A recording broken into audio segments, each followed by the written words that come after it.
Hey, how y'all doing tonight? I just finished with this grave and was just giving my bones a rest. I like working at night. It's nice and peaceful. The name is MT Graves. I'm the caretaker and digger here at the graveyard. So did you stop by to hear a yarn or two? I have some terror-filled tales that will set your mind racing and have your hair on end. Well, find you a spot and get comfortable and I'll tell you a story that will keep you up at night, staring into the darkness wondering if you will be next. She walks down the sidewalk, on her way home from work. The street lights are just starting to turn on. She steps a quick, lively pace. Almost running late, she starts to think about dinner, fish or chicken. Maybe a couple steaks would be nice. Bottle of wine, a few candle, a little music. She smiles to herself and brushes a curl of hair away from her eyes. Her only worry is at which store to shop at. She didn't know he was there until he's just a breath behind her.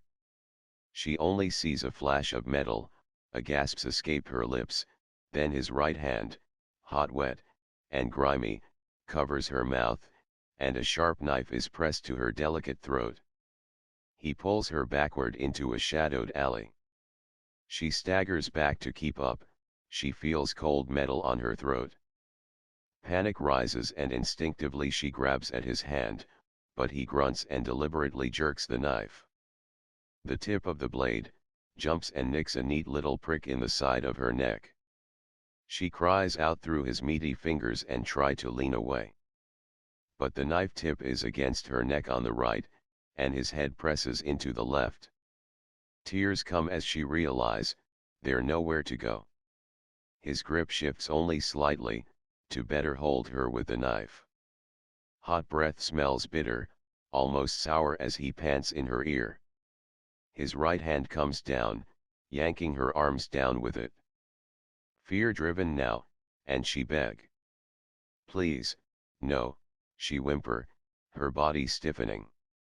His rough tongue licks the side of her neck, his right hand grabs her breast and squeezes. You can have my purse, just please don't.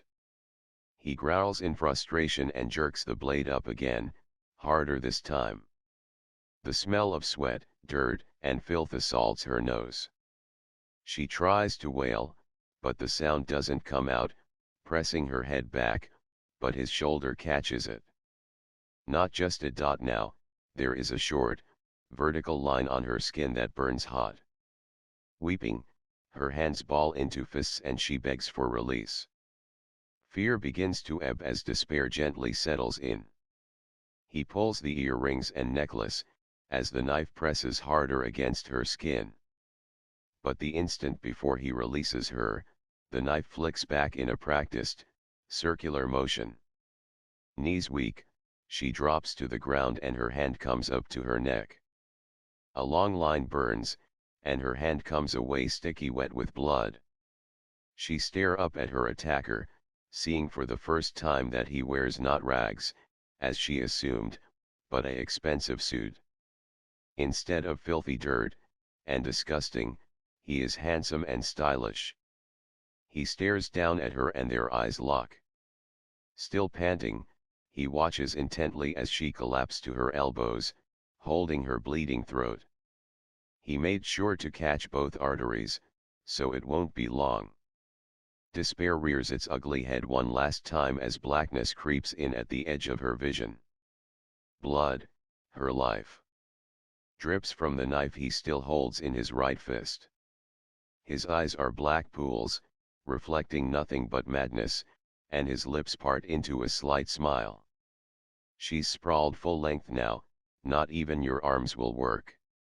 Her hand falls limply next to her ear. Her eyes meet his and a whisper escapes her lips, why? His answer, because I can. His glares at her as her eyes quiver shut and she breathes her last. Doesn't matter. He adds with a chuckle, you didn't know I was there until I was a breath away. Hope that didn't scare you too much. Just something to think about when you're in the dark, or when the power goes out. Well, I guess I've rested enough. I have more customers to attend to. Seems business is booming. See ya around. Eventually.